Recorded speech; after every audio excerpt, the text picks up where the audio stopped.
In vitro diagnostics are a set of tests that are used to measure different kinds of parameters that can be present in your blood or urine or any sample that's taken from the patient.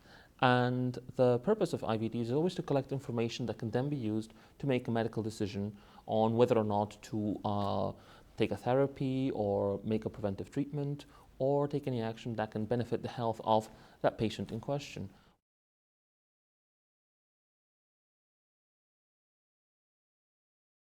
Lab Tests Online is really a wonderful website for patient information about laboratory tests.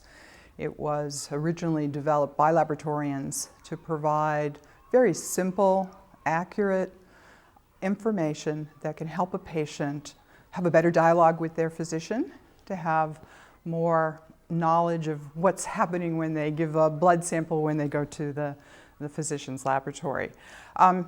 Lab Tests Online has become very global. So we're now as an information center in, I think, 17 countries and 14 languages. When you're developing an information portal like Lab Tests Online, one of the important aspects of it is that it's accurate. There's so much information on the web today. We all know we can go out and simply put a word into Google or another search tool and get thousands of hits. It was very important when we began the work to create Lab Tests Online that it was clearly unbiased and accurate. So the material on Lab Tests Online has been developed by laboratory professionals. It's reviewed by laboratory professionals. There's an editorial board. There's support from associations like EDMA and the IVD industry, as well as other professional associations. But the work is clearly objective, accurate, truthful, and unbiased. Advantages of Lab Tests Online, as it has grown, is the multiple languages that it is offered in, which means the Spanish site is accessible to our patients in Latin America or in South America that are Spanish speaking. So we're seeing that globalization of healthcare, that globalization of information.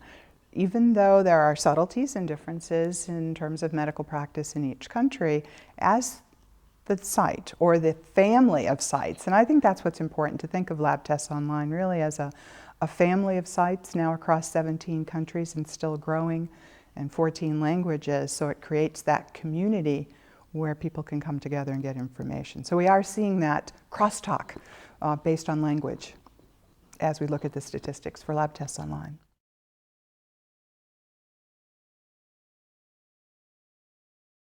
It's become increasingly more evident that the more patients are involved in their care, the better the outcomes are. There is good qualitative evidence out there to show that if you have high quality information given to the patient, then patient outcomes are improved.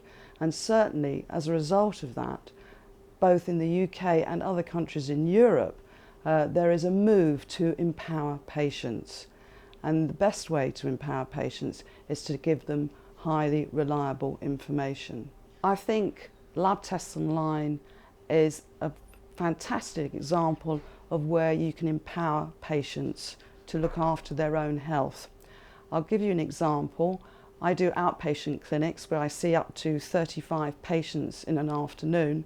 The clinical conditions which they have are very varied. I mainly see patients with thyroid disease or lipid disease. And when I am talking to the patient, they would have had a blood test already. I show them the results on the screen, and to help them understand what those results mean, I have access to Lab Tests Online in my clinic so that patients and I can see what it says about that specific test.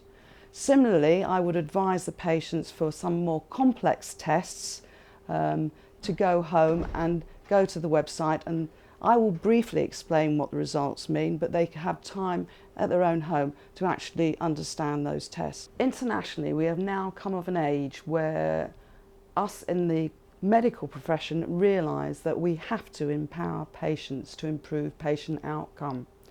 To me, a resource such as Lab Tests Online is an extremely valuable tool to aid us for that objective. I think, in the words of Don Berwick, the former president and CEO of the Institute of Healthcare Improvement in the US, he states, quite rightly so, we, as the medical profession, are not hosts to our patients, we are merely guests in their lives.